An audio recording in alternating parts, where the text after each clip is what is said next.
Di balik megahnya Gunung Slamet, ada mimpi seorang pemuda bernama Syafiq Ridan Ali. Dengan langkah berani dan penuh semangat, Ali memulai pendakiannya. Ia berharap menutup tahun 2025 dengan cerita manis mampu menaklukkan sang atap Jawa Tengah. Namun takdir menuliskan akhir yang berbeda. Gunung yang ia daki justru jadi saksi bisu bagi perjalanan terakhir sang pendaki muda. 14 Januari, Syafiq Ali ditemukan meninggal dunia setelah 17 hari hilang tanpa kabar.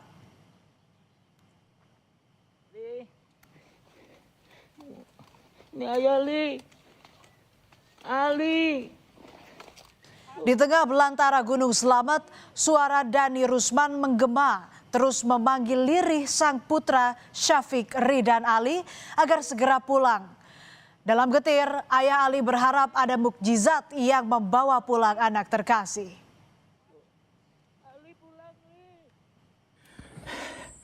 Mohon doanya, semoga kami kuat, semangat, dan mendapatkan perlindungan dari Allah Subhanahu wa Ta'ala, dan anak kami bisa segera ditemukan. Langsung naik aja. Setelah hilang 17 hari lamanya, pendaki muda 18 tahun itu akhirnya ditemukan. Bukan dalam pelukan hangat, melainkan dengan kondisi tubuh dingin yang hening. Jasad Syafiq ditemukan di kawasan pos 9 pendakian Gunung Balang, area Waktu Langgar, tak jauh dari titik ditemukannya rekan Syafiq yang selamat. Korban diduga mengalami hipotermia atau kedinginan ekstrim. Tim relawan juga menemukan barang-barang milik korban sebagai petunjuk menemukan jasad korban.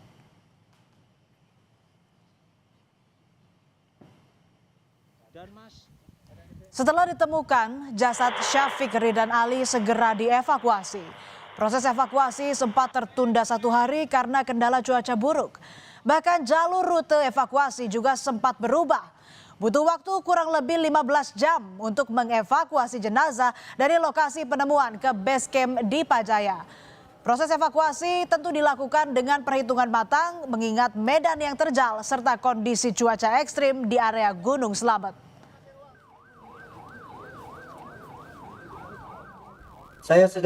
Kita mendapatkan emergency blanket dan jas hujan.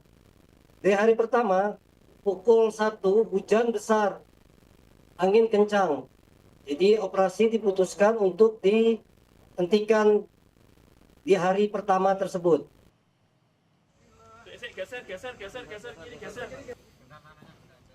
Duka mengiringi kepergian Ali.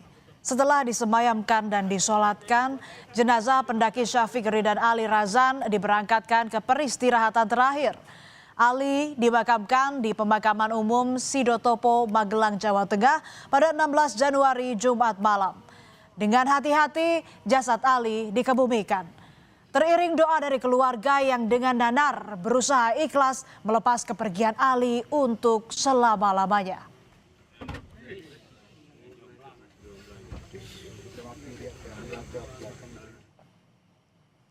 Laporan hilangnya Ali di Gunung Slamet sempat mengagetkan keluarga karena sebelumnya Ali pamit kepada orang tua untuk mendaki Gunung Sumbing di Temanggung, Jawa Tengah. Tapi belakangan Ali justru mengirim pesan ke sang ibu yang isinya permintaan maaf karena tak jadi naik Gunung Sumbing dan bilang nyasar ke Gunung Slamet. Sebelum mendaki, 27 Desember lalu Ali sempat berkabar kepada orang tuanya sudah tiba di pos pendakian base camp di Pajaya, Desa Celekatan, Pemalang, Jawa Tengah. Ali juga bilang ke ibunya akan naik ke atas gunung pada pukul 11 malam dan berencana turun pada Minggu sore. Namun hingga keesokan harinya Ali tak lagi berkabar, bahkan tak pernah pulang. Orang tua Ali yang panik langsung mendatangi base camp di Pajaya untuk melakukan cross-check keberadaan anak mereka.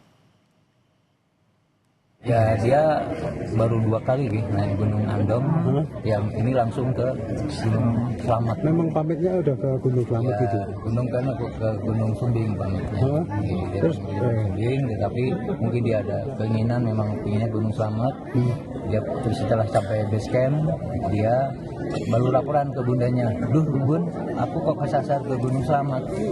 Nah seperti itu, ya, mungkin bisa jadi ini butuh pembelajaran bagi kita, khususnya bagi para pendaki yang ingin mendaki betul-betul harus mendapatkan restu izin dari orang tua. Jadi jangan sampai terulang, Mas. Ali tak naik gunung seorang diri, saudara. Ia berangkat bersama kawannya Himawan. Namun pada Selasa 30 Desember, tim SAR menemukan Himawan dalam kondisi selamat di pos 9 sekitar 100 meter dari puncak Gunung Selamat. Saat ditemukan, Himawan dalam kondisi lemas dan mengalami cedera kaki. Kepada tim relawan, Himawan bercerita, ia sudah berpisah dengan Ali, sahabatnya, sejak Senin 29 Desember. Waktu itu saat pagi datang, Himawan bilang ia melihat Ali bergegas turun setelah keduanya bermalam di area lembahan. Namun kaki Himawan sakit dan tak mampu berjalan. Ia pun mengurungkan niat untuk turun bersama Ali. Di saat itulah keduanya berpisah. Menahan sakit, Himawan sempat tertidur. Saat terbangun, ia mencoba menyusul Ali untuk turun. Himawan bahkan sempat mendengar suara Ali memanggil namanya. Namun saat ia menjawab panggilan Ali, sudah tidak ada respon.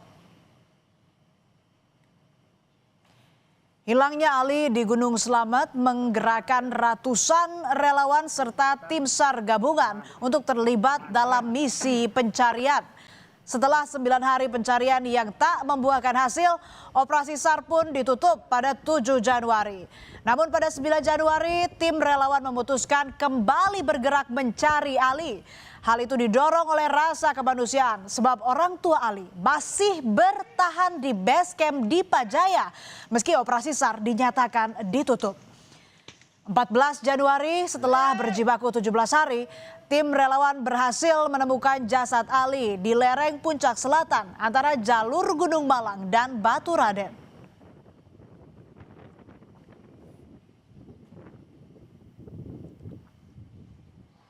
Di samping lapangan jatuh bangun pencarian Ali dialami para tim relawan. 9 Januari lalu, mobil yang digunakan relawan terguling sepulang dari pencarian Ali di Gunung Selamat. 2 orang relawan bahkan harus mendapat perawatan medis di RSUD Tidar Magelang. Namun insiden itu tak menyurutkan semangat relawan untuk menyelesaikan misi pencarian pendaki yang hilang di Gunung Selamat.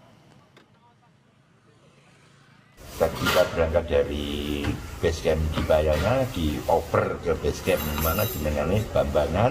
Nah, sepanjang jalan Bambangan ke itu kan curam turun ya, turun terus. Ya, mungkin mobilnya remnya nggak lagi bisa bekerja dengan maksimal. Menjawab berbagai spekulasi atas tewasnya Ali di Gunung Selamat, polisi mengungkap dari hasil visum tak ada tanda kekerasan atau penganiayaan di tubuh Syafiq Ridwan Ali. Selain itu, dokter juga memperkirakan Ali sudah meninggal sekitar 15 hari dari sebelum dilakukan pemeriksaan medis. Di rumah sakit sudah melaksanakan visum luar dan hasil tidak ditemukan adanya luka-luka penganiayaan dan lain sebagainya, sehingga kami juga sudah berkoordinasi dengan pihak keluarga. Dari pihak keluarga sudah membuat pernyataan untuk tidak melaksanakan otopsi atau pemeriksaan lebih lanjut. Kasus hilangnya pendaki muda Syafiq Ridwan Ali mesti jadi cermin bagi pendaki lainnya. Bahwa semangat dan keberanian saja tak cukup menaklukkan kemegahan dan keindahan gunung tanpa persiapan yang matang. Patuh pada aturan, sadar batas diri, dan selalu melibatkan kelompok harus jadi faktor utama setiap pendakian. Jangan lagi ada pendaki hilang yang disebabkan kelalaian kecil. Tetap bersama kami di Berita Utama. Usai jeda ada informasi pelaku pencurian menangis histeris saat ditangkap polisi.